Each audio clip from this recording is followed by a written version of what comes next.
What's up, everybody? Welcome to the Sports Jedi Network. Bronx Bombers Strike Back. Let's discuss some MLB offseason baseball here with me here with BX Sports Jedi Kev, the Don of the Watch Along. Let's talk some baseball. 20 days before spring training.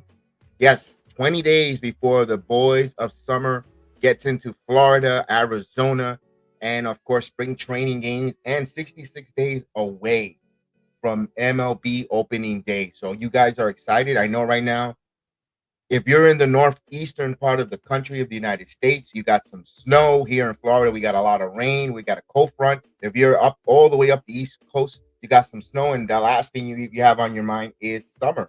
Well, the boys of summer. Well, let's warm up those spirits. Let's talk some baseball. We want you to interact with us. We want you to talk some New York Yankees, Major League Baseball, Mets. But the first one that I really want to talk about, with a lot of news has come out, I want to react. I want to hear your reaction. Is we react to the ridiculous stacked Dodger team, and I asked this question: are they terrible for baseball, and how do they keep adding more players? They added the All-Star closer Tanner Scott with a $72 million contract. Reports had it that the Red Sox had a higher AVA and more money on the table when he chose the Dodgers. Now, as a Yankee fan, I'm not going to sit here and be hypocritical or talk from the other side of my mouth and say that that's wrong what the Dodgers are doing. I know, prior to signing Tanner Scott, they signed Hiroki Sasaki, who picked the Dodgers and did not want to come east. Coast. They didn't want to. Although the Blue Jays were mentioned to be one of the finalists, I don't think he was coming to the Dodgers. The Blue Jays. It looked like it was going to be the Padres or the Dodgers, and all I'm seeing here, and again, I don't want to sound hypocritical. I don't want to sound like I'm talking to both sides of my mouth. I'm not blaming the Los Angeles Dodgers for signing these players, for having Blake Snell, having Glasnow, having Hiroki Sasaki, Yamamoto, Clayton Kershaw, now here Hiroki Sasaki. I'm not blaming them, Tanner Scott, but I am blaming is the Major League Baseball owners. Why am I blaming the Major League Baseball owners? Because you guys are being cheap. You guys are being foolish not to sign these players. Right now, reports have it that a lot of free agency, slow moving market, other than the big top guys, it's a slow moving market where a lot of players are frustrated. You got 20 days left to Major League Baseball spring training, where pitchers and catchers have to report. We have a lot of players still don't know where they're going to play their summer, where they're going to have to relocate their family, what city, where they have to rent, and all that different stuff. That's a lot of, I know money cures or disguises a lot of worries for these Major League ball players, but still stressful. They have to go through an off-season workout plan. They have to, focus on getting their bodies, their physically and mentally for 162 plus games. And they don't have to, and of course, that's why they have agents. But if they're not being signed financially, they have to worry about their income. So it's a lot of hand in hand going back and forth when it comes to the free agency, some pitching, some players relocating. I got Aiden in the building. Let me get Aiden, who's going to join us. Again, we want you to interact and we want you to keep the comments coming. Aiden, first and foremost, good afternoon. I hope you're doing well. I hope you're doing great. Good to see you. Yes, and big Yankee fan. Dodgers are stacked, and the Yankees still need a third baseman and a left-handed reliever, and DJ LeMahieu cannot be our third baseman opening day. You said a lot there. We're going to address that with you, Aiden. Absolutely. The Dodgers are super stacked. Now, one thing, there's an old saying, there's a I guess it's a Latin wise tale when it comes to baseball, la pelota es redonda. That means the ball is round. That means anything can happen in the game of baseball. You could find yourself a hot pitcher who could wake up that night, who's just going to have a dominant performance. Stat teams could be beaten by lesser teams if they, it's still a team sport. If a lesser team comes together and they're inspired, they could beat anyone on any given night. And I know that's why baseball does a 7-game series, because normally the better team in a series win. But things can happen in the game of baseball. Nothing is guaranteed. Like just in life, just in death and taxes, nothing is guaranteed. But you like to stack the odds towards you with bringing a strong team. Ethan is in the chat. Let me salute him. I go right back to Mr. Aiden. Salute, Ethan. Salute to you. Hope you're doing well. Oh, great to see you. And he let us know that he went to a Northam today for football, soccer, ended in a 2-1 match. It was fun. Anyway, any match. So good job there. Hope you enjoyed the contest there, the match this afternoon. Chris is in the chat. Salute, Chris. What's going on, Chris? How are you? Hope everything is well. Happy Sunday to you guys, everyone there. Stay warm, bundled up. If you're getting some snowstorm, be careful out there driving and all that good stuff. If you're driving in Florida, be careful of the rain. A lot of rain, a lot of torrential downpour as we're getting a cold front as the weather starts to change. It's going to get cold here. So let's go. And of course, we're talking about the Dodgers being stocked. Is it good for baseball? Personally, I'm going to go on record.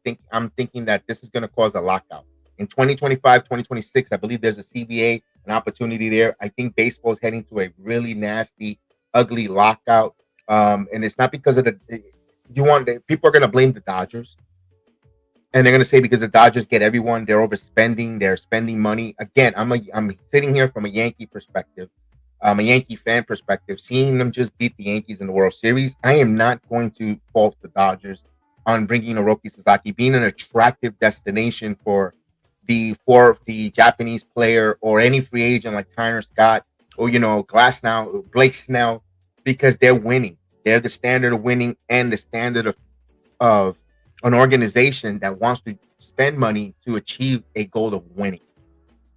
And I know it's going to piss off a lot of Yankee fans, but Hal Steinbrenner and the Yankee has not shown us that they're willing to go that above and beyond to win by signing players. And again, you don't want to go out there and tell them to spend like drunken morons or overspending for players. I get it, but the Dodgers have not overspent really. If you look at the way they've been maneuvering, the way they're bringing guys in, other than Tanner Scott, I think Tanner Scott was a little bit $74 million. You could debate that. But bringing Hiroki Sasaki in the international pool money because you had other guys in, and they circumvented the cap with the Shohei Ohtani deal that they, put him on layaway for later on. It showed big, smart, innovative general manager willing and dealing, which was, I got to give it to them. Cashman and the Yankees doesn't have to overreact to the Dodgers, but we're talking about the Dodgers right now. Is that good for baseball? My question, and I'm going to go back to my question that I had earlier. Is that ridiculous? Is that terrible? Have they become terrible for baseball? If you're a team of the Kansas City Royals, a fan, if you're a fan of the Arizona Diamondbacks, who, let's talk about the West, who is kind of stacked. They have, they just signed Goldberg, Blackburn, excuse me, not Blackburn. The pitcher from the Orioles, I totally told a blank. I'm thinking of wrestling right now. They have a strong pitching line. They have a good team. If you're another team in that same division, like the Padres, with Michael King emerging, Luis Ariz, do they pivot? What is the hope do they have there in that division? Corbin Burns, thank you, Austin. Thank you. I totally. I mean, my age is probably showing right now. Corbin Burns, yes. So they have a stacked rotation out in Arizona. What does that give hope to the National League division, period? Again, baseball, I go back to that very wise tale from when we were playing ball back in La Pelota Redonda, the ball is round, anything can happen. There's 27 outs. Guys could come hit. You could get the Mark Lemkes. Who is Mark Lemke? Exactly. Guys who come up in the postseason and become giants, uber heroes. You could get those anything can happen in the postseason. Yes, you want to have the best odds with the best players. Nothing is guaranteed for the Dodgers. The only thing that could be guaranteed with that roster is they're going to be at the postseason. Now, could they now? Then they have to go out and win. Look at the Detroit Lions. They had a phenomenal year, and the Detroit Lions are going home. Washington Commanders, Jaden Daniel, rookie, went into the dome and beat them. In sports, anything could happen. That is the fun stuff of us being fans. We get a little overreactive, and our fandom takes us above and beyond expectation or reality. And that's what makes sports so uber fun. And that's why we're talking some baseball here. We're talking some baseball. We'll talk some more with the Dodgers here. And Dodgers, Teoscar Hernandez, I don't know, can they add more? Would it surprise you if the Dodgers come out there and add more players? I mean, would it surprise me? Now, I'm going to go now to the teams around the league. Just the Dodgers now, you have to, just because the Dodgers is stacked, you don't wave the white flag. Major League Baseball, you don't wave the white flag. You have to now continue to pivot and build a team with baseball logic. What wins? Pitching, defense, and time and good hitting wins you baseball games. Doesn't mean that you wave the white flag. You go get whatever best players are out there that fits your organization, your style of baseball, and you go out and win. One thing that I'm seeing is a lot of pressure, in my opinion, are the Toronto Blue Jays. Do the Toronto Blue Jays now see what the Dodgers done? They're spending a lot of money, and they're not afraid of adding more players onto that organization, to that roster. I know you got Freddie Freeman. It'll be uber crazy if Vlad Guerrero finds his way to the Dodgers. But at this point of right now, as of today, does that shock you? If coming next year, 2025, Vladimir Guerrero signs a free agent deal with the Dodgers, it wouldn't. So my point is, if you're the Blue Jays and you have this kid in your organization, you have, and again, you don't have to circumvent and give the $650 million contract. Listen to what the agents got to say, evaluate and see and make your right assessments.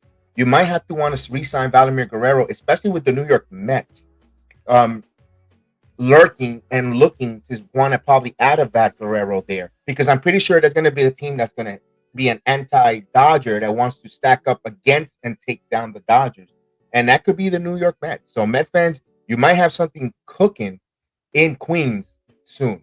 I see Yamakudo coming next year. What is he? Who is he? It's another. Is he going to the Dodgers? I'm again dating. I am not big on the Japanese players because all they show us that they only want to go play for the Dodgers.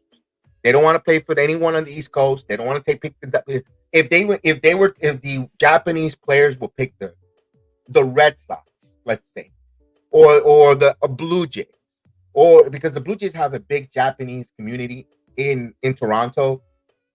And if they was to go there, okay, I understand the Japanese players want to spread out. They want to try, or the foreign player, the Oriental players want to go in and play, and they don't want to play. They all want to run to the Dodgers or the Padres. To me, it's not even me personally. I don't want to talk about them in my channel. To be honest with you, because all they do is pick them. They'll use the Yankees and get you guys all excited, get you all lathered up, get you oh, let's get this guy. How many of the Japanese players that since I've been covering baseball on my channel for 4 years, you guys bring up all of them, and I don't see none of them on the Yankees. This first baseman from here, Hin-Kang Kim, some young guy, they don't play for the Yankees. They don't want the Yankees. So I don't want to sound that guy, but it's the truth. They only use the Yankees to get their name clout for you guys. So you guys could go crazy and retweet and redo videos about them. You don't know nothing about them if they're going to translate, and they end up going with the Dodgers anyway. So it's like, I feel like pulling my hair. I feel like screaming. They're like, don't give them clout.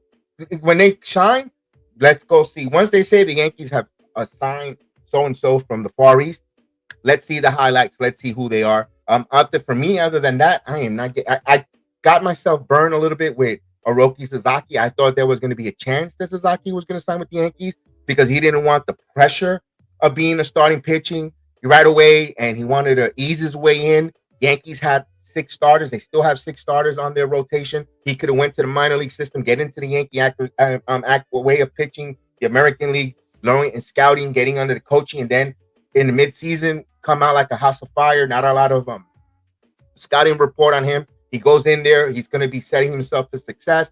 He didn't pick the Yankees. So I got a little bit into that hype train for him. I got burned. I'm going to be honest with you. It doesn't mean that I have bitter feelings. I just don't want to talk about the Japanese players no more because they don't want to play with the Yankees. So I am not going to give them any clout. So adios, sayonara to them when it comes to baseball.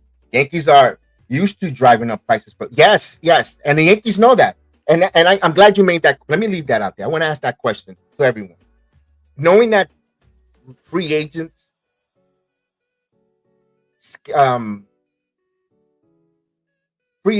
players, and their representative love to use the Yankees as clickbait or driving up the prices.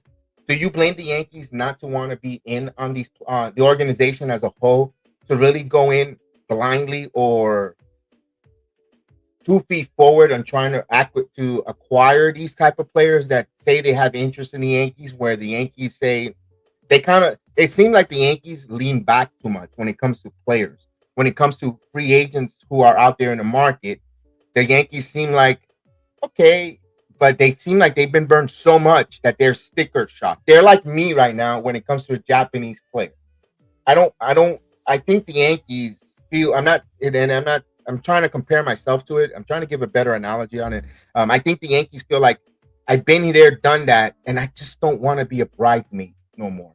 It feels like the Yankees continue to be used as the one person to get them into the Roxbury's, and then once you get in the Roxbury's, she don't want to dance with you no more. Oh, thank you, you got me into the club. See you later. And I think the Yankees are getting tired of that song and dance, that show and pony being burned and bought into it. And again, we'll find out with Cashman here, with some of these players. We'll get to the Yankees. We'll wrap up here the Toronto Blue Jays. Now the Blue Jays, do they sign Vladimir Guerrero in an extension? If Glad doesn't want to play there, then you have to go. You have to see if you trade him. If you move forward, the Mets are hot and heavy for Vladimir Guerrero. Why are the Mets hot and heavy? Because they look like the Mets are passing on Pete Alonso, the polar bear. Looks like the talk's broken down. There was an ultimatum or a deal that the Mets, Boris and the Mets couldn't come to an agreement. It was a 3-year. It reports. This is not really accurate. 3 years around the 90 million mark, $33 million a year, 30 for Pete Alonso, 35.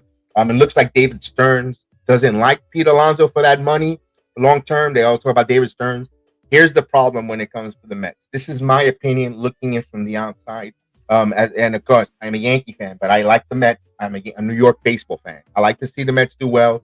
My point is, I think when it came, this is the disservice for Steve Cohen.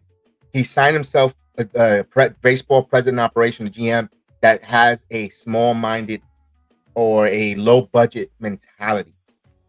And I know you don't want someone to go out there like drunken sailor. I don't know if Major League Baseball put those restrictions or those training wheels on Cohen. You have to have this type of general manager, because Sandy Alderson was another one who loved to go bargain basement shopping.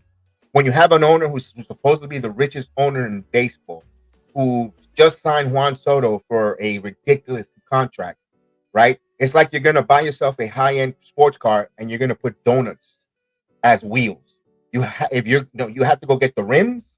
You have to go get the proper tires for that sports car to fly, to go and showcase, not donut tires. And again, I'm not saying the Mets have gotten any donuts, but they haven't done much. They're still lacking. There's a lot of question mark, Met fans. And now you're going to lose a first baseman, your power number. Yeah, you got Jesse Winker. Nice. You got Jose Siri in center field. Awesome. You're relying on Vientos and Beatty and Mauricio. Yes, that's great. You got 2 young players. You have to bring back your homegrown Pete Alonso. He's good for the team. He's good for the fan base. You also, guess what? You have to also make money. You have to also have people want to buy season tickets. You bring in, even if your pitching is a little bit scarce, if you're bringing Alonso and Soto return, people are going to go out there for that star power see that 1-2 punch between those two, and there's hope with the young guys and a Lindor, and you have something. You have to bring Alonso back, because the first base option, other than Vladimir Guerrero Jr., isn't really going to get your fans excited and sexy. Boy, you want to see David Stern get turned on. Let's say the Mets struggle coming out of the gate in April, they might struggle in April. The Mets might struggle in April because they're bringing in, they're learning their pitching staff. Soto's getting implemented. He might be up and going, but other teammates might struggle in their batting lineup or the lack of protection and so forth. So just think about how the Mets fans are going to turn on David Stern and what we could have gotten this, we couldn't gotten that. Or the pitching staff is hurting a little bit. You could have Corbin Burns. You could have had Matt Street. It wasn't even a potential. Frankie Montas. He starts off, pulls a hamstring. Hopefully not, and he misses a couple starts early in the season. The irony of the Mets fans is going to come drawing down on the Mets, and they're going to say last year was a fluke. The Mets. You have to go get pitching. You gotta. bring Pete Alonso. You got to get pitching. You got to get some reliever. You have a long way to go to build on that team. I'm shocked that Alonso isn't back with the Mets. He's a homegrown guy. Plus, he makes the lineup deeper. Absolutely, Austin. He makes that lineup continue to go. Protection for Juan Soto, because you just put 4 balls, walk pitch around Soto, and then now then the Mets. Who's gonna Winker? You think Winker's gonna be give you Pete Alonso's numbers? And I know the Pete Alonso haters are going to say he doesn't bat for a high batting average, but his threat at the batter's box when he steps in there, he can launch it. He could take you deep at any time. This guy hits over 30 plus home runs, and especially in that City Field for the Mets. You have something that's yours and knows how to play the pressure of New York. Knows and is an ambassador. He knows how to all that stuff. I'm shocked that the Mets are not going and bringing him back here. I'm surprised that they're having a divorce and they're going their separate ways again, unless that they can. And I can even give you the opposite of the other stuff. Vlad Guerrero is a wonderful first baseman, but he hasn't won anything with Toronto. He hasn't really put his team on that back. You could say with Pete, at times he has put the Mets on his back. He has carried the Mets. He has gotten the Mets postseason 100 plus. He's been part of the 100 plus win team for the Mets. Vladimir Guerrero hasn't really done much. Really, he's a great, phenomenal player. Came postseason. Look at their postseason run at that time they went there. Again, when he had a bunch of young core players around Vladimir Guerrero in Toronto, I'm not trying to say negative stuff of Vlad Guerrero, although it does sound like that. But when you compare to the impact that Vlad has done over Pete Alonso in the city of New York, it's a tough one. It's a tough one to compare and want to put all your eggs in the Vlad. I know he's younger. Vlad is younger and all that stuff. But what is the one thing that the New York Mets or baseball in general that makes fun of Vladimir Guerrero is the weight. And Pete Alonso, there's a world where you could keep both. You could keep both Alonso and Vladimir Guerrero. Alonso could be a designated hitter. You could move it around. It's a funny thing. As we got Tony in the building. What's up? Be cool if the Yankees get Mike Trout, but I don't know about his health. That's one tough one there, Tony, because he cannot stay healthy though, and and Anaheim will ask for a lot. If you could get him for something really good, would you want to get a Mike Trout? Of course, absolutely. Bring him back to the East Coast. I mean, but then you're getting a lot of what ifs, a lot of injury what ifs, because we've got Paul Goldschmidt, which he's coming off a opportunity to get a resurgence with the Yankees. Of course, let's get to the Yankees right here. Yankees are banking on filling their defense over Soto's absence, signing former Met Dominic Smith. But before I get to Dom Smith, we're talking about veterans and of course you mentioned Mike Trout, guys that are trying to catch lightning in a bottle for a veteran, and that's what they're trying to do with Paul Goldschmidt. Paul Goldschmidt, I think me and my son Austin agree. I think he's going to have a really good year with the New York Yankees. That 1-year deal, he is going to probably play himself for a multi-year contract. That's how good he's going to have a season with the Yankees. Remember, this guy's 2 years removed from an MVP. You don't lose it like that quick. You lose it slowly, but you don't lose it that fast. And I don't think Goldschmidt, he doesn't have to be in that. He doesn't have to be the central location of the batting lineup. But when you have a Judge, you have a Giancarlo Stanton, you have a Corbin Bellinger, and of course you have players. I think Goldschmidt is going to fit in like a glove in with the New York Yankees. I think that's going to be a really nice one. I think they think they're going to catch lightning in the bottle. Again, for Goldschmidt is his health. If he stays healthy, and the Yankees smart. If they're going after this 1-year veteran, if there's something there where he's not living up to par or is not living the bill or he lost his fastball, they signed Dom Smith in a minor league deal. He's going to give the minor league system some depth. He could also play some left field. He could play some designated hit. He could hit at the designated hitter. He could be first baseman. Also a guy for that could fit Yankee Stadium. You're telling me Dom Smith's swing or his, the way he hits is not going to benefit from the short porch at Yankee Stadium. I'm not saying he's going to come up here and be Babe Ruth, but if he tells you he comes in here for maybe 2 call-ups during the season and he gets you 9 to 10 home runs in 225 plate appearance, I think Yankee fans are going to like that from a Dominic Smith. And he makes himself part of the 26-man roster of his play. That deep bench there, maybe, and who knows? It's a good one for the Yankees to have depth. They're going to have himself. Now you have guys who could play multiple positions in the outfield and the infield. Dominic Smith could play first. We know Bellinger can move to first and play center field. You got some moving parts in case some injuries there and so forth. I know I'm going to go to Aiden's question there. He had a question about let me go right here. There it goes. Aiden asked, would you trade for Arenado and have him play third? Plus, he will give us a Gold Glove. Arenado, the Yankees got some good pitching. And why do I bring pitching before talking about Arenado? You need defense. You need someone who could pick it in the hot corners, especially with Max Fried pitching. He's going to get a lot of right-handed hitters pull some ball. You got to have someone who's sure with that glove, who can make the play. Volpe is a Gold Glove winning shortstop, but there's a lot of people that say his range is up in the air, a little questionable. Some people don't really like. I thought it was a smoke and mirrors with Volpe as a defensive shortstop. Doesn't get into the hole, but if you got a guy like Arenado who has that range and his defensive metric still shows that he's a really good third baseman. It's up to the Yankees, though. Do they feel like they have enough offense in the in American League that they want to add a Goldschmidt in one corner and Arenado in the other corner? Veteran guys with a lot of question marks. What ifs? That's another one. You also have DJ LeMahieu part of the roster. Now you have to play LeMahieu if he's going to play in the roster. I don't know. I don't know if will maybe DJ becomes part of a deal when you send Will Warren or others for St. Louis. I gotta see. We gotta find out what St.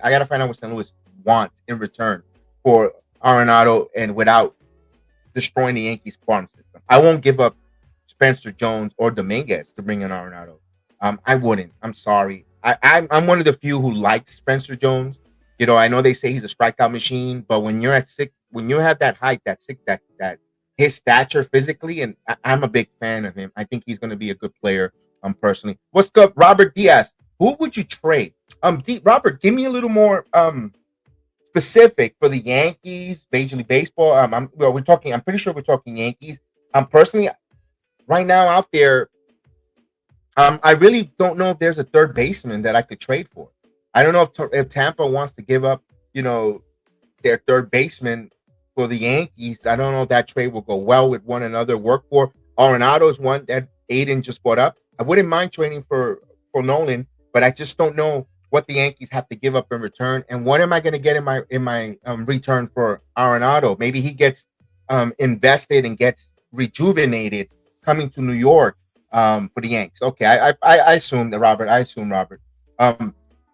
It's a tough one because we got pitching, we got closer. We're looking at trying to sign Tim Hill for our left-handed reliever off the pen, which is good, especially now known lefty Cortez, who could have come out of the bullpen. I don't think he was going to be your closer or high-leverage reliever, but he was a lefty in case you needed it in the middle innings. You got Tim Hill for that. I don't know if we need a third baseman. We need a third baseman, honestly. I know that the Yankees were inquired about Marcus Stroman being moved. I don't know if they'll pick up a farm system, a AAA player, AA player for Marcus Stroman to move him, and you also have to bring depth, because I asked this a lot to Yankee Nation. When it was the last time the Yankees have brought up a AAA or minor league third baseman with a lot of promise? You remember you had Mike Lowe, you had Russell Davis. Yankees in the past always had that in their minor league system, and first baseman. You had Greg Bird, you had Kevin Moss, you had so many different first basemen in their minor league system that had a lot of hype. Yeah, you could say they never panned out in the middle league, but they had a lot of promising and popping circumstances. The Yankees haven't had that in quite some time in the corner infielder's position. It's been a long time, and the Yankees in the 90s, 80s always had that blue chipper that the Yankees thought about. That were being touted, and there was a lot of hot hype around them, and we haven't had that in a long time. With the way the Yankees have been scouting and drafting players in the past 5 years, so I'm kind of would like to see them try to pluck something or get something from one of the minor league. If they want to trade a Stroman to drop salary and get and pick up a double-A player. I know someone say that isn't really part of their 40-man roster or the deep 40-man where they could have them there, develop in the Yankee system, see what you got there, maybe for 3 years down the line where you bring in a third baseman. If you get a Nolan Arenado who could play maybe 2 years to 3 at the hot corner, if it makes sense there. That there you go. Alex Bregman is out there. Let me get this one. He goes, Key Brian Hayes requested a trade. I don't know if the Yankees are interested in that maneuver. If he fits the bill for the Yankees. Always, you don't say no, Aiden. If some players are out there, it's up to the Yankees, and I'm sure they're doing their due diligence. They're calling, they're making the calls, they're making the requests, they're finding out who other teams are willing to trade with, who they're willing to part, who's on the table, who's not on the table, how much money does the Yankees have to absorb, or vice versa for players exchange. So I'm pretty sure they're making their deal. Here it is, Alex Bregman. Alex Bregman is still out there. And again, there's only 20 days left out, Tony. 20 days left for spring training. Pitchers and catchers report, some of them around the 9th, if I'm not mistaken, of February. So that's not far from now. That's right around the corner. That's a hop, skip away, a blink. You're right now, you're going to be into the NFC title game next week. Royal Rumble. You're talking about, Super Bowl, and then boom, pitchers and catchers are right there, and you're ready, and you're waiting for another 2 days before the first spring training game kick out. So it's going to come quickly. And for some of these players that don't have a contract yet, and they want to know where they're going to uproot their family, do they have to go? What city? For school systems and all that stuff. They need to know. They're on pins and needles themselves. They also got to worry about their offseason programs and getting their body physically and mentally ready. And then they have to worry about where they're going to sign. It's a tough one. It's a funny one. Tough one there. Here's another one. Who is the best player in the Yankees? That's Aaron Judge. Aaron Judge to me is the Yankees' best player. No questions asked about it, in my opinion. Despite him dropping that ball in the World Series, mistakes happen. We all make mistakes. Some of us drops anything in our hands by opening up the refrigerator. Let alone some of us with the fork. So a fly ball in the World Series, I'm not going to get mad with Aaron Judge on that. I think we're getting Tim Hill. The Yankees and Tim Hill looks like a marriage is going to happen. They're going to get that going. They're going to get that ball moving for the Yankees for Aiden. I think Tim Hill will be back as the lefty specialist for the Yankees in that bullpen. I really thought Gleyber Torres was going to be a start. Me too. I know my son Austin bought me for Christmas back to back. Him and my son both bought me the Giancarlo Stanton, Aaron Judge jersey, and I was like kind of hinting my next one will be Gleyber Torres. Glad they didn't do that because I was a big Gleyber Torres fan. I thought this kid was going to be a mega star with the Yankees. I was wrong on that one. I thought Gleyber Torres was going to be with you. I thought because he came up with a lot of pop and circumstances, a lot of I don't know what I think we could debate about that, Tony. I don't know. My opinion with Gleyber Torres, he benefited from the live baseball. Remember they changed the baseball? When that live baseball, I think the numbers inflated because of that juice ball that they called it, the juice ball before the pandemic and around there. I think he benefited with that, and I think we got a little fool's gold. I still think in between from how bad Gleyber Torres played to how really good he was, there's something in between. I think the Tigers are going to get something in between there. But for the Yankees, I think he needed to leave New York. I think Gleyber needed to leave New York just because we all think about we only remember whenever Torres did anything, we always thought about him being a little lazy, not living to expectation.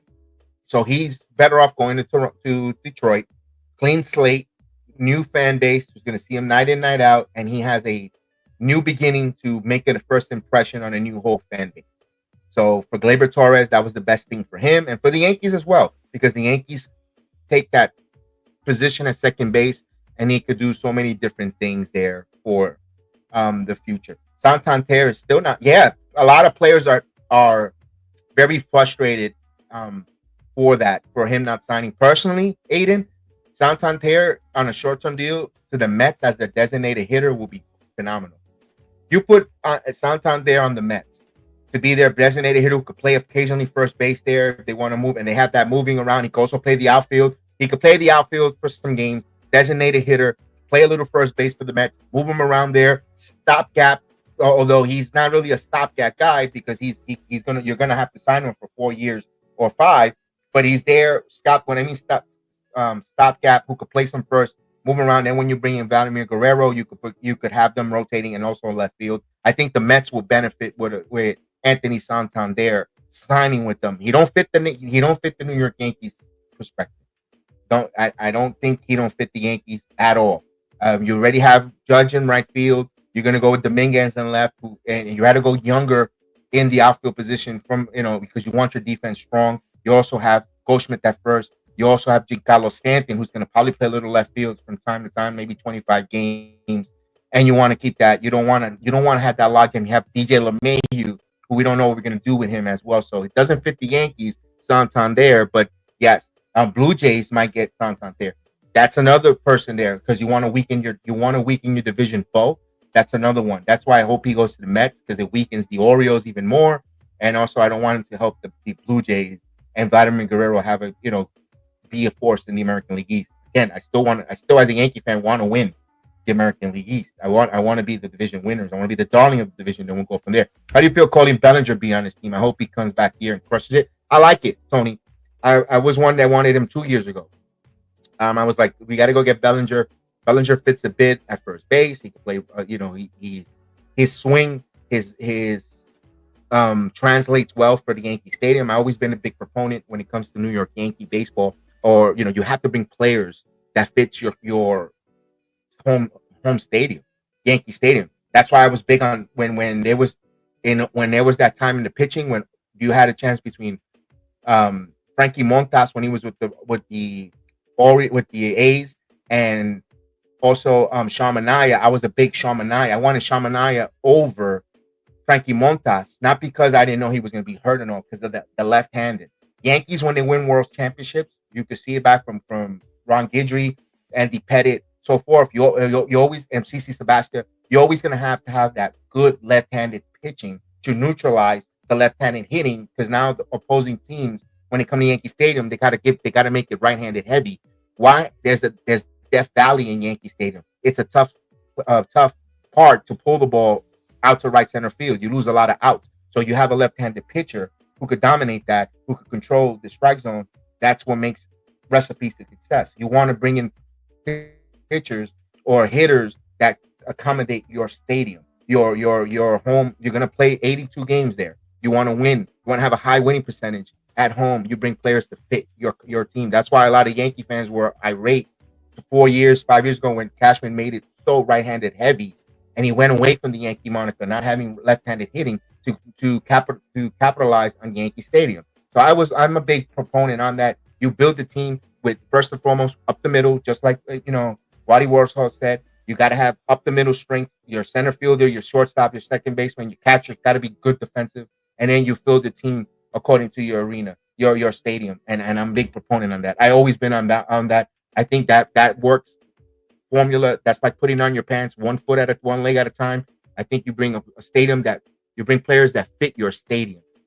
You want, because of course you generate buzz. If you win, you have high winning percentage, people are going to show out. They're going to spend money. Guess what? Now you can sign better and upgrade players. It all goes hand in hand. It's a chain reaction when it comes to the way you build the players. Japanese market are attracted to the Dodgers and LA, the weather and the ballpark. That's why they're not signing there. It's also a lot of different things too there, Aiden. I personally think the Yankees are the best team in the American League. They should get back to the World Series, especially when you look at the rest of the American League. The Yankees upgraded, Austin. I agree with you. The Yankees, with their pitching staff, made a trade. Yes, Robert. I'll get that in a second, Robert. I'll get that. I'll get to you right there. Right, give me a second. I'll leave it up there. Let me answer this one to Austin. The Yankees upgraded where a lot of American League teams haven't really upgraded much.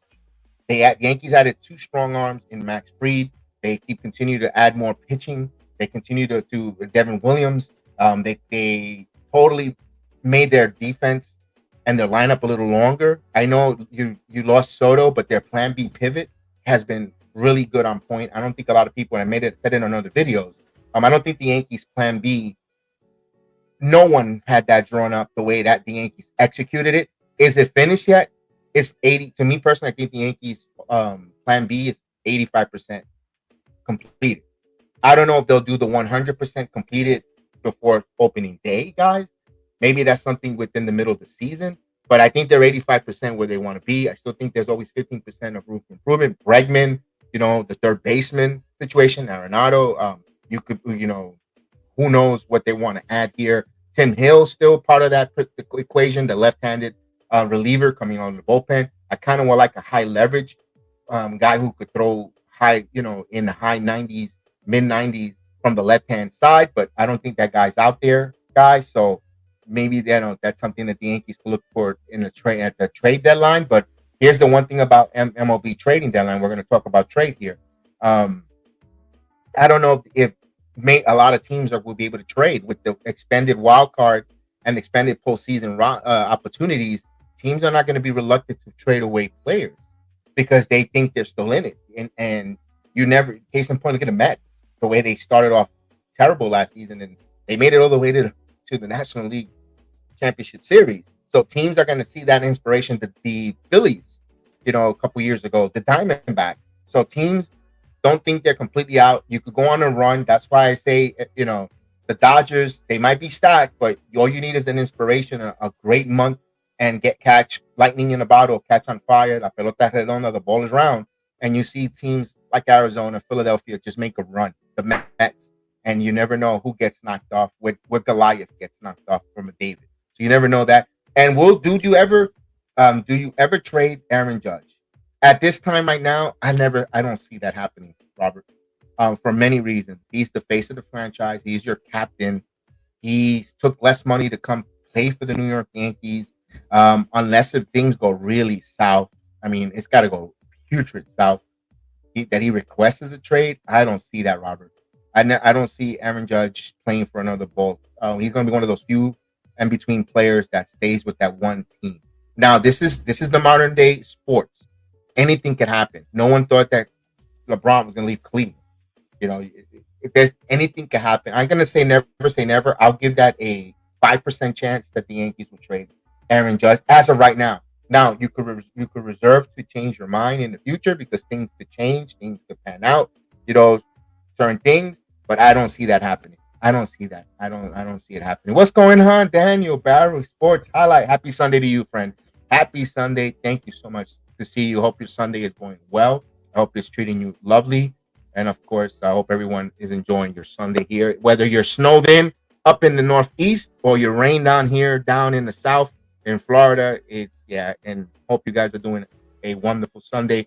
Get some wings, some barbecue, order in some food, and get ready for some football later on this evening and some Genesis. And so, again, if you like wrestling, I got TNA Genesis. We're going to be watching that pay-per-view. Come watch it with us on the Playback app. You're going to actually watch the wrestling with me, not just hear me and me telling you what's going on. You're going to actually see it, hear it, and watch along with us. We're going to have the Playback app there. You're going to see it there. And hopefully in the near future, we're going to have the Yankee baseball there. So, Yankee fans, I went away a little bit from the Yankee watch along for other reasons. I'm not going to go into it. Coming the new season, we're going to have playback.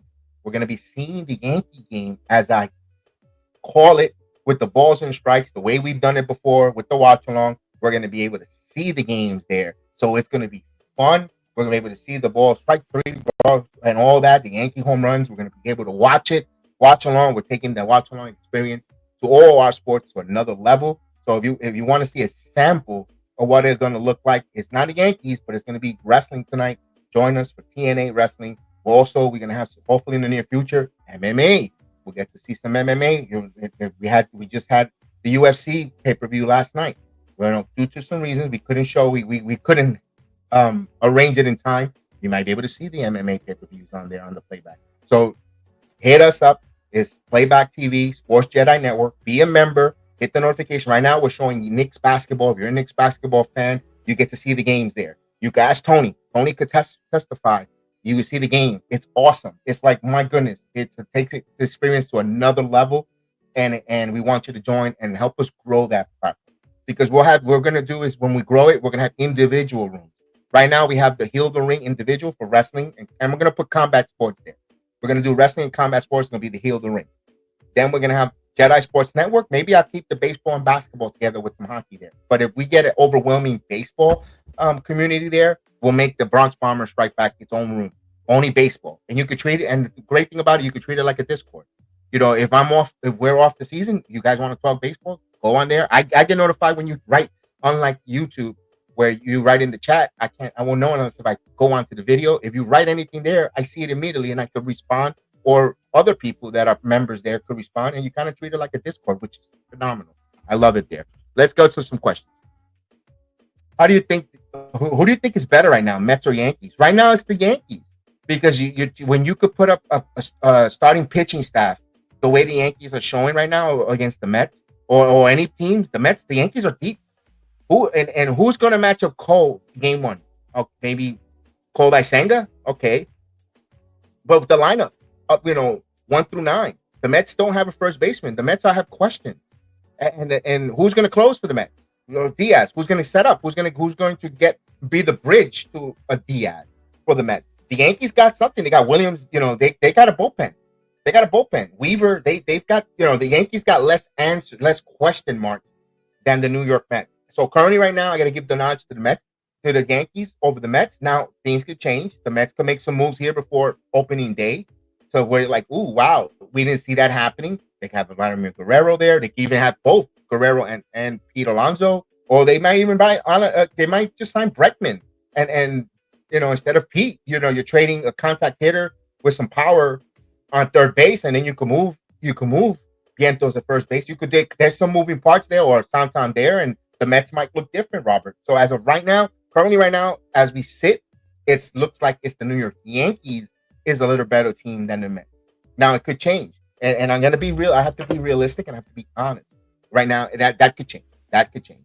How many years do you think Stanton has left being productive? I think Stanton. Here's the problem with Giancarlo, Tony. He's productive. I think us as Yankee fans, we want to see MVP Marlin Giancarlo Stanton. And anything less or short, we feel like we got sold the bill of goods. We didn't. It's like when it's. I always bring it to food or something on that. You want to buy a dozen of Tate's cookies, and you only get 8 of the, and it's 8 of a dozen of Tate cookies. You feel underperformed because you wanted 12 Tate cookies. The Tate cookies is the best chocolate cookie, in my opinion. And you get 8 instead of a dozen of Baker's dozen 12, you feel shortchanged. And I think the Yankee fans, it's good. What he's going to give you is pretty good, but he just wanted 12. I think that's the best analogy I could bring. I think we feel that we get undersold with Stanton. I know what frustrates me is the injury. Like you do just a simple rundown and you're pulling a hamstring, and it takes you forever to return from the most simple injury, or like, man, and then it takes him so long to get going. And when he does get going, boy, he is electric. Stanton, when he's hot and he's electric, he is unstoppable. But when he's cold, oof, it's like an extreme when it comes to him. Yes, and here he is. He's testifying. It's an amazing experience. You get to watch it live as he streams. WTNA. Please come be part of. Yes, please be part of that. Absolutely appreciate you, Tony, for your live testimony. Appreciate it. Mets are talking again with Alonso. It makes sense, Aiden. It makes sense because it seems like Major League Baseball doesn't really have a market for Pete Alonso. I don't think there's other teams out there. The Dodgers aren't going to add Pete Alonso at first because they have Freddie Freeman, who's right now it's a much better player than Pete Alonso. You saw he was just MVP of the World Series. You're not gonna upgrade him there. So that's why I think the Mets played a little bit of a risky hardball game when it came to Boris and Pete Alonso. Yeah, not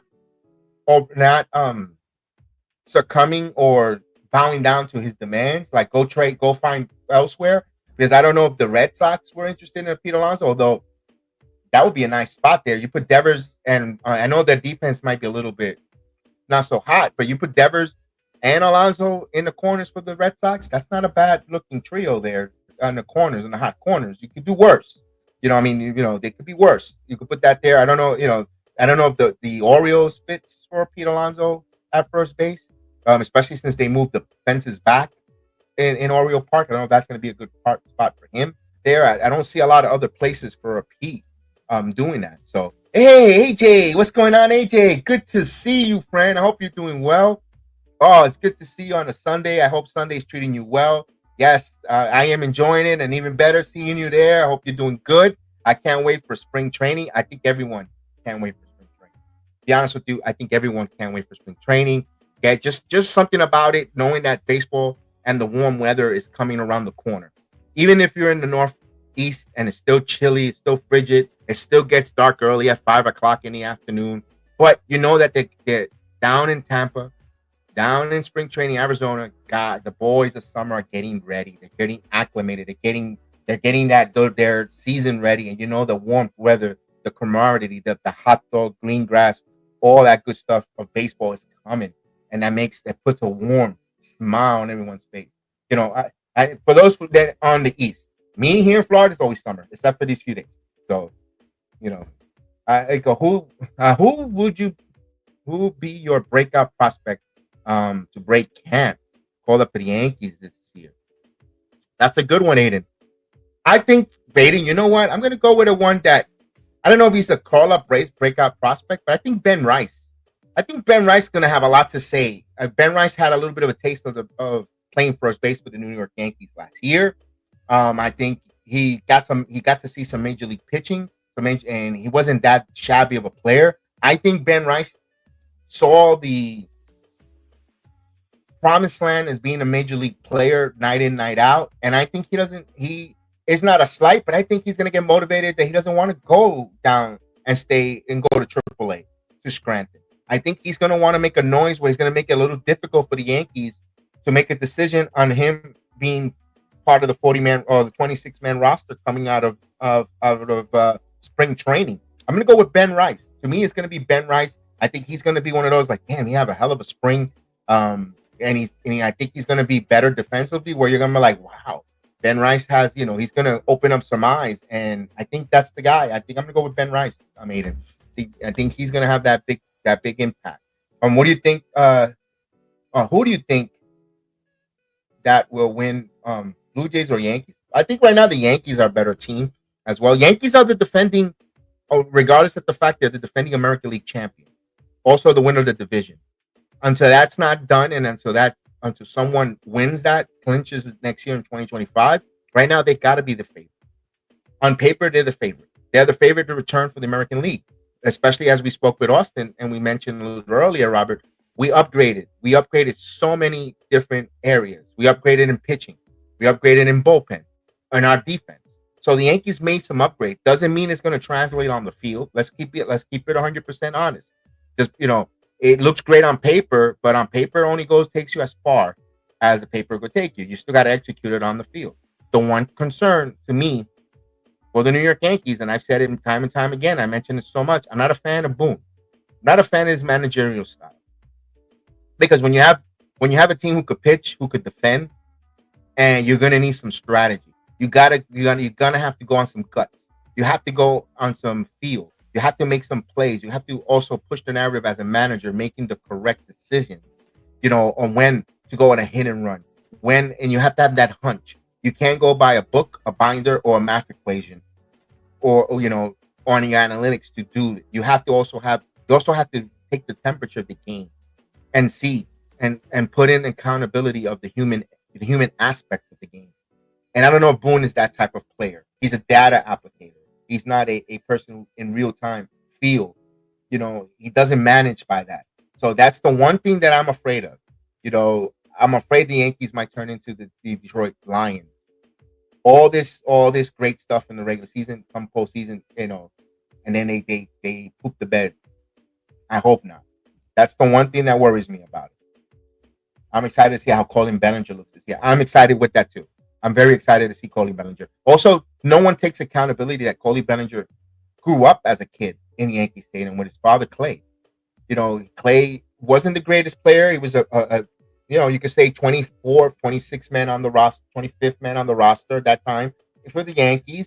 But he was still part of that championship pedigree. The kid was around greatness, championship, Yankee lore. those dynasty teams growing up, shagging fly balls, getting some tips. Also coming to a stadium that he's fond of, and he might have envisioned himself playing for. So I think Cody Bellinger is going to be more than uber stacked and excited. And for him, the pinstripes, the interlocking NY, the Yankee lore means much more to him. He respects it more. And again, it's not about taking shots, but he seems like he's going to respect more what it be like to be a Yankee than what Soto showed us. Soto didn't play bad for the Yankees. Again, it's not a shot at Soto. Soto played phenomenal. He swung us into the World Series. If it wasn't for that home run from Soto, we wouldn't be in the World Series. So he swung and literally took the team to the World Series. But at the end of the day, I think it means more to be a Yankee for Bellinger than it would have been for Soto. What it meant more for Soto was the opportunity to make more money swinging the Yankees into the World Series.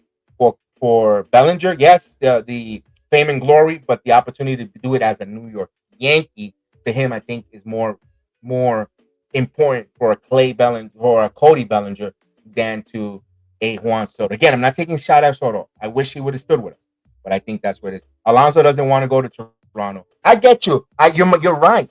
You're right. But we're just putting names out there. You're absolutely right. I don't want Soto. I don't want Alonso to go to Toronto either. But I have to put names where his talent and where he'll fit and will help the team. If he goes there, if there's an opportunity to play first base. I'm with you. I don't think he wants to play north of the border. I'm 1,000% with you, but we have to ask those questions as well. You have to throw it out there. Do you think the Dodgers all season is done? Aiden, with the Dodgers, I don't think they're ever done.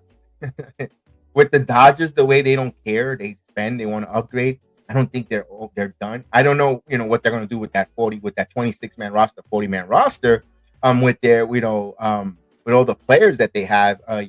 You might, but if you tell me if a report comes out that the Dodgers signs Bregman at third and they move Muxie around, it wouldn't surprise me. It wouldn't surprise me one bit if Heyman tweets out, or passing that the Dodgers come to an agreement with Bregman to play third base. Wouldn't surprise me. Wouldn't surprise me one bit. Wouldn't surprise me. So no, I don't think the Dodgers are done. I think the Dodgers still going to be talking to agents. They're still going to be talking to people. They're going to still be kicking the doors down. They're going to be talking to everyone, anyone, and whoever's listens, whoever they could upgrade, whoever they could get, they're going to have that opportunity. Yeah, I don't think so. All right, so keep the questions coming. I'm loving it. I'm loving the question. I'm loving back and forth commodity. On a Sunday now, some people are snowed in, some people are rained in, and you have the opportunity. Let's have this conversation. Let's have this talk. Let's have this two-way talk, and it's great going on. And I appreciate everyone watching along. Appreciate everyone. I don't do much of the baseball content off season unless there's news. I like when there's news because you see how much substance, how much meat there is to talk about. So much news and so much things to talk about. When you come out too consistently and you're sent to spin your wheels, rehashing and talking about the same thing, and then you become a little bit redundant, and that's why I don't like to do so many. I like to do it periodically, occasionally, maybe monthly, so we have a lot to talk about. We were on last month with Chris the Flash. Chris is working. By the way, check Chris the Flash Sports, please. Please hit the like, subscribe to Chris. Does phenomenal work there. He always joins me on the baseball talk, so please, I wanted to give that shout out as well. Plus, and he's so close. He's getting close to 1,000 subscribers. So please be a part and make him feel the force on that. Plus, Bellinger already had won a championship with the Dodgers. He has championship experience. I think, the championship experience to get over the hump. Because everyone says, isn't that overrated with the championship experience? No, because championship experience means they prepare themselves mentally to what it takes to take that grind, to keep their body ready, to get prepared. How long of a season, to just not just physically, mentally, emotionally. That's why those things come big when you say championship experience players, because they know what it takes. They've been there. Even if they didn't do so well themselves, they were part of it. They saw how they got themselves prepared to go out there and win a championship or be in a position to possibly win a championship. Those playoff experiences, those championship experiences, win or lose, comes a long way when it comes to a professional athlete. They know what it takes to be mentally. They when they fail, they come with that hunger, that desire, that bitter taste to want to get there. So that's why maybe the Yankees this year might be a uber juggernaut because they tasted. And not only that, they got trolled by the Dodgers after losing that. So the Yankees are foaming in their mouths. That's a motivation. It's bulletin board material for them to go out there and repeat as American League champions and go forward. Do you have do you want to be a Yankee? Do you have to want to be a Yankee to play here? Most like the West Coast, and some want to be here in pinstripe. Before it was. Here's the thing when it comes with that, Aiden. The way Major League Baseball has the MLB extra innings. Before, if you wanted to get that national exposure and people know who you were in a worldwide level, you had to come to the Yankees, the interlocking NY, New York, because you're now in the global. But now with Major League Baseball extra innings, where different teams is more become a regional sport, not a national sport. So now you're really going with the most money.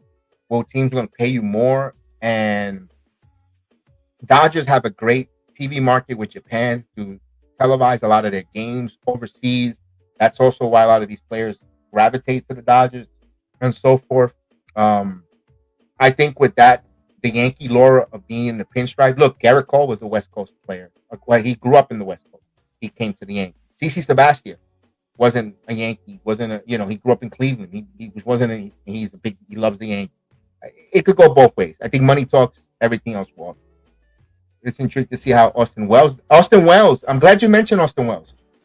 It being his second year showed promise. Austin Wells is going to probably have a good upgrade in his season. I know that someone say they might have some sophomore slumps and so forth. I think Austin Wells is going to know how to get his body ready to be a catcher for more than 162 games now, because he got into the postseason. He's going to be mentally and physically ready to get his body to play more than 162 games. And I think that's going to help the New York Yankees. It's going to help Austin Wells to have a bigger, stronger year for him. And now he's going to be the number one catcher. So it's going to, no Trevino as a safety net. So I think he's going to have a good year. I think they're putting a lot of stock. That's why Ben Rice might be a big part, because he can also catch. He can catch, he can play first base. I think that's another one. That's why I'm big on him. Let me get to Scarlet Blue. Yeah, championship experience means what? Nothing. I just mentioned it, Scarlet, when championship experience does mean, because us as fans, we get disappointed because they didn't win it. We get disappointed because they didn't complete the mission. They didn't finish their story, but it got them prepared. It got them mentally and prepared and physically to what's going to happen, what they need to do to go over that top. And I'm going to bring it to a little wrestling analogy. Cody Rhodes lost that title to Roman Reigns. He waited a whole year getting over the crowd, getting going, getting mentally ready, getting prepared, and then he finally won it. I know it's scripted before you say, oh, wrestling is scripted, but you could kind of put that as a baseball terminology, kind of. I'm not saying baseball scripted, but that kind of run. You have to hit 5 times to get to winning. And some of these players, they have to go to an off season of being trolled like the Yankees, and that experience of being trolled and not failing, not wanting to fail. How many times Michael Jordan, he's successful because he failed so many times. You read his quotes, his inspirational quote. Your boy Cody Bryant, read his quote. He had to fail in order to win. You have to take a step back. So championship experience means a lot. Getting there and winning it, even losing it, means a lot, because it makes you deal with the winnings, the good stuff and the bad, the highs and lows of that. So I disagree on that. Yankees are blungers. They're like that in the 5th inning of the World Series. The 5th inning of the World Series is going to kill the Yankees forever. The matter of fact, that's going to go down in history forever. But you know how you go out there? You go the next year and you win it. You learn from your mistakes. I'm pretty sure you have done many mistakes that you learn from that you don't do again. Plenty. Mixing vodka with rum. I'm going to put that there. You learn from a lot of mistakes. You learn from a lot of your mistakes. So, and hopefully the Yankees can learn from that. That's what we're hoping for.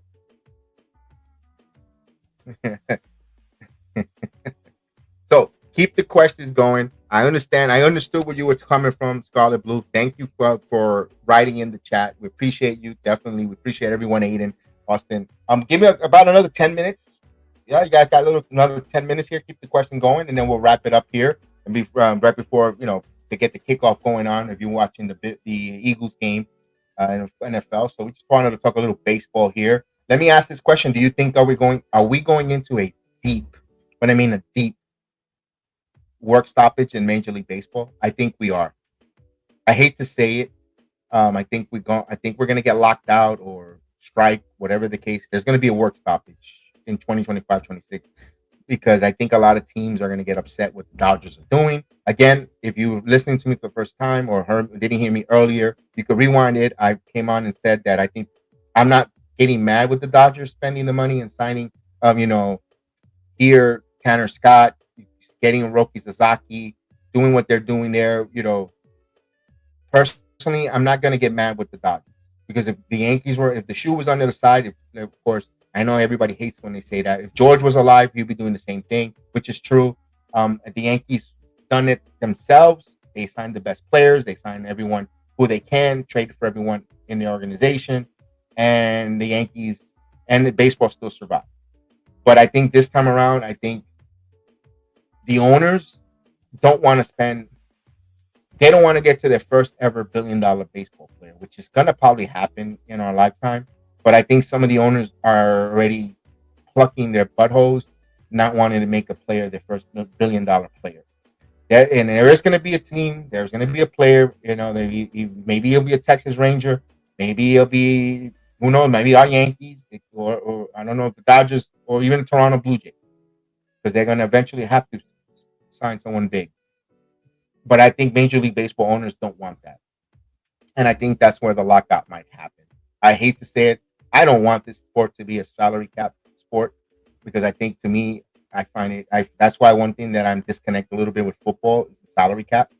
I think, to me, I know football is popular because of gambling and all that good stuff. Whatever. I'm not going to get into that.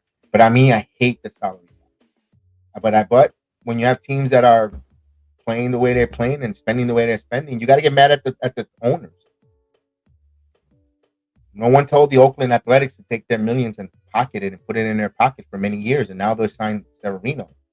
If you're a Cincinnati Red owner, you didn't sign players. You want to cry sister of the poverty. You're not spending. Philadelphia teams spend. Boston spend, although they've been cutting back a little bit, being a little bit physical responsible. Arizona, they went and got some good players. The Dodgers, the Rangers. So what's the deal with the Cubs and the White Sox? That's supposed to be Chicago is supposed to be the second city. They're supposed to have money. Why they're not spending? You got to talk about your owners, the owners of the Major League ball players of these clubs. They're not spending. They're not investing. The Tampa Bay Rays is a joke. They're a joke. I live in Tampa. I live in Orlando. Tampa's an hour and a half, 2 hours from me. And they don't spend. What makes you think I'm going to want to spend and become a Tampa Ray fan and buy season tickets, even if I get a short 25 game pack for when the Yankees come to town? No, because that team don't spend, they don't market them, they don't even tell me that they even play here. Why would I invest in them? Because ownership don't want to invest. If you're a Miami Marlin fan, they try to bring in Jeter, they try to change the culture, the narrative. But then why did Jeter not stay with the organization? Because the owner didn't want to spend. And Jeter wants to win. And you got to spend a little money to get in the postseason and win. Despite the fact that I think Jeter as an executive and Manning as a manager, they had success getting into postseason with that putrid roster that they had and so forth, and developing and waiting. But still, they didn't spend. You have to spend. I was really shocked that the Phillies didn't come out of the National League last year. Yeah, and that's why baseball, Tony. That's why baseball. Again, when I said it in the top of the hour, and I'll say it again, my old timers, old heads, when we were playing, and tell us baseball, like when we used to see a team that was big, stronger, taller, bigger, and when I played, don't be scared. The ball is round. La pelota es redonda. The ball is round. Anything can happen. The ball is nice and round. You could win. All you gotta do is go play your game. Hit, put the bat on ball, play defense, pitch. You could beat anyone. Yes, if you have better talent, you're stronger. Of course, you're gonna have a better advantage. But if you play everything right, they can hit the ball hard. They could hit the ball 101 miles an hour on a line drive. If you stick your glove and you catch it, it's an out. even if he hits it 101 miles, or even if you hit the line drive 75 miles and they don't catch it, they don't put a glove on it, and it hits in between first and second, it's still a hit. My point is, it doesn't matter how. And that's why the Dodgers is not guaranteed. It's not guaranteed. The Yankees, heck, the Yankees are not guaranteed. Nothing is guaranteed when it comes to baseball. It's a sport. It's again. I could go back to, you could hit 109-mile-per-hour line drive right to the shortstop in his glove. It's an out. And you could hit a 75-mile-per-hour line drive in between the hole, and it's a single. Or if it keeps rolling down all the way to the wall, it turns into a double. If you're fast enough, a triple. So it's the funny things in baseball. It's the funniest thing that can happen. Baseball is a tricky, funny game. It's unpredictable. That's, I think, why we love it. That's why we love it, and it's still the national pastime because it's so unpredictable. You still need 26-man roster. You still need 9 guys on the field. You still got a 3-ball. You have a 4 balls, 4 walk, 3 strikes, 27 outs, 3 outs. 9 innings. Still the same for everyone. It's just how you execute in between them, and your depth, and how you put together, and how physically and mentally you're prepared. So that's why everyone wants to give the trophy to the Dodgers already. Wouldn't be surprised if the Phillies. We're talking about the Phillies, Tony. Wouldn't be surprised if the Phillies come out in the National League, or even the Arizona Diamondbacks. You're telling me with that pitching staff, they get hot and they shut down?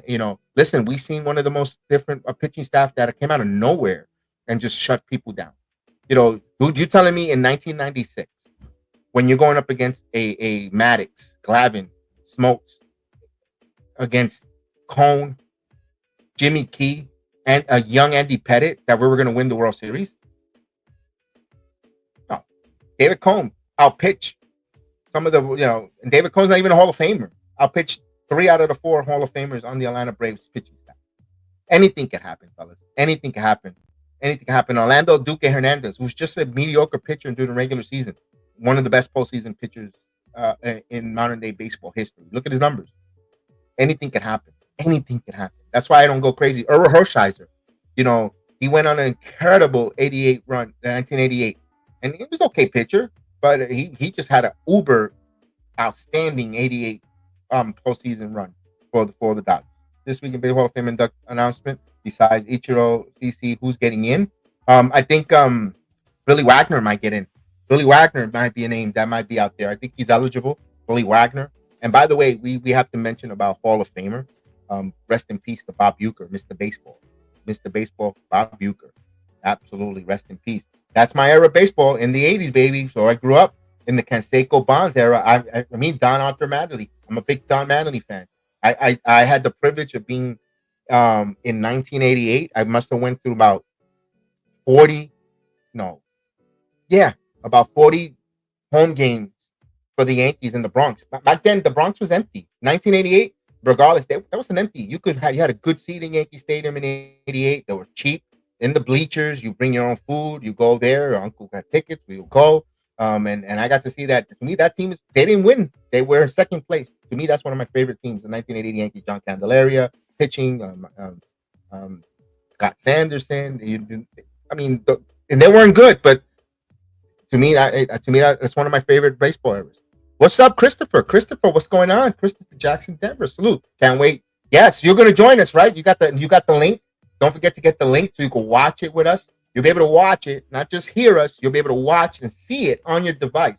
So you could even put it on your big screen TV there on a playback app. You could get it on all playback is anywhere. You could get that and put it on any on the Fire Stick, on the Roku device, playback, or on your computer, tablet, and you actually can see the wrestling with us. So yes, I can't wait to see you tonight there as well. Let's go.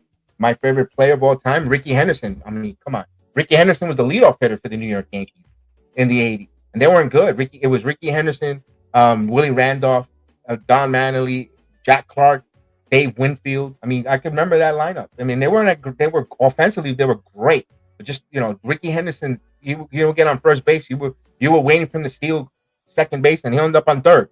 And then you got Mattingly getting an RBI, the Yankees up 1-0. I mean, I remember all those things. And you had Phil Rizzuto. Holy cow. I mean, my goodness, yeah. Good old days. They weren't great, but they were good old. My favorite baseball teams are the Rockies and the Brewers. There's nothing wrong with that, Christopher. Nothing wrong with that. With the Brewers going a little bit of a rebuild here. No David Stearns. They're getting rebuild here. They made the postseason last year. Of course, now they You're missing your closer now, Williams. Who's going to step up as your closer? That's a big question mark for the Brewers.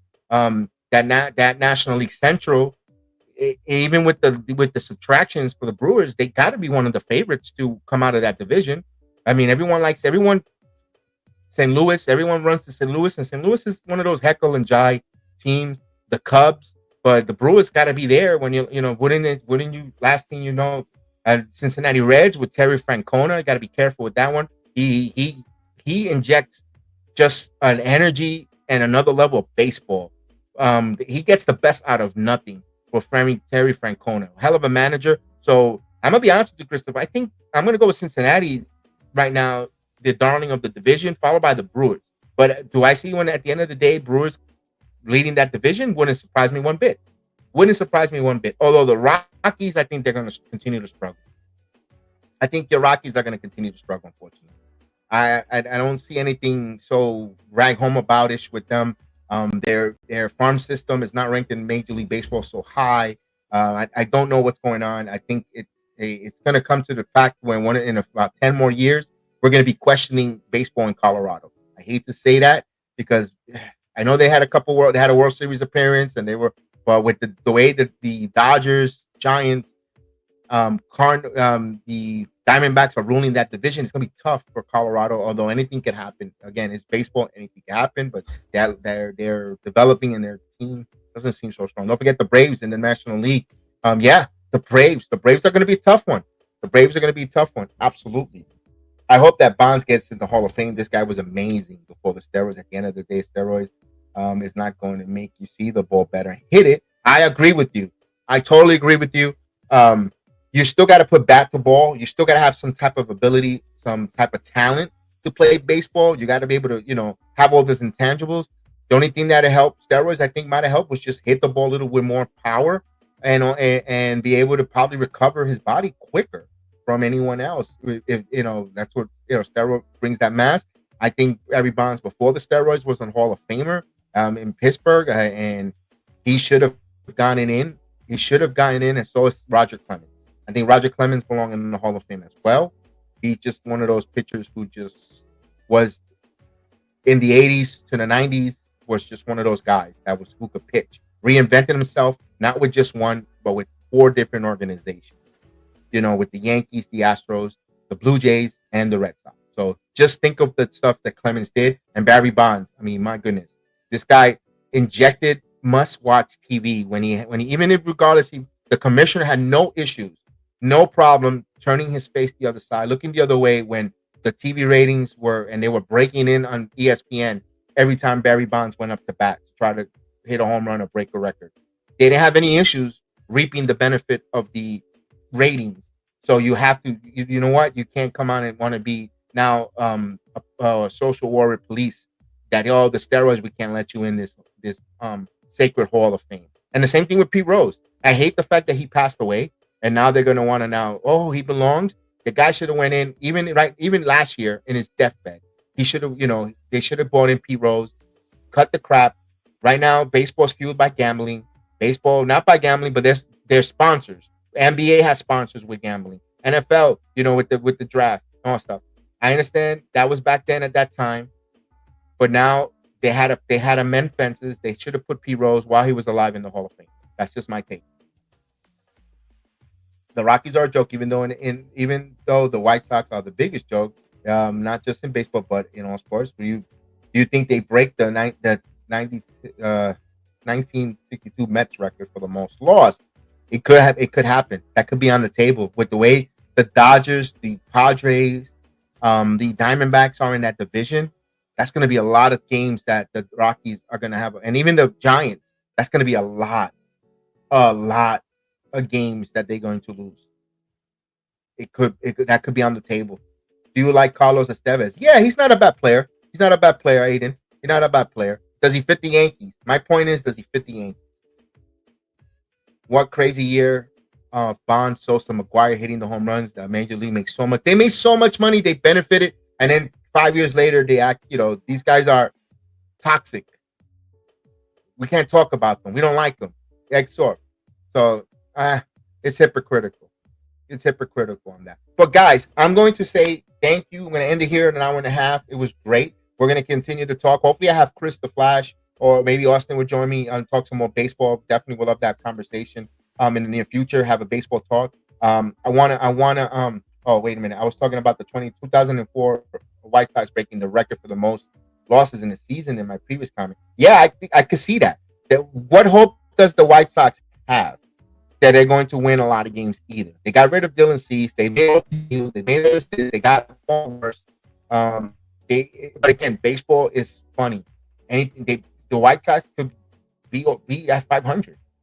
Wouldn't surprise me that either. So my point is, anything can happen in the world of baseball. It goes when you have a terrible talent, you're expecting to be not a good team. It happens. Vegas don't lie. Vegas normally wins 90% of the time or 75% of the time. But anything could happen. Never say never. But with that said, I'm going to say good afternoon, everyone. Thank you for joining me. Thank you for watching along. Talking some baseball. I love the comments. I love the question. I love you guys kept it going. It gives me some talk about two-way talk. That's what I always want. And we're going to do more. You know what? This tells me you guys want to talk more baseball with me. We're going to do more baseball. Hopefully I get Chris the Flash to join on his day off when we could collaborate and talk baseball together with you guys, or Austin when he's off as well. Get on it and we have a conversation with some baseball all around. Hopefully there's some news. If anything breaks where our local team, Yankee or Mets or big Dodger stuff, we'll come back on and we'll talk about it. I like to wait when there's a lot to talk about. See how we had a lot of talk, a lot of conversation, a lot of substance, not just every other day or every 2 hours come up with a video just to clickbait. I kind of want to give you something where some substance, where we can have that conversation, that dialect. Again, nothing wrong with those that do it. God bless you guys. You guys make your thing, make your money, get your audience invested and keep. But I know we have fun when we do our talks with baseball and other stuff. That's why I'm confident to come whenever I can, whenever there's substance.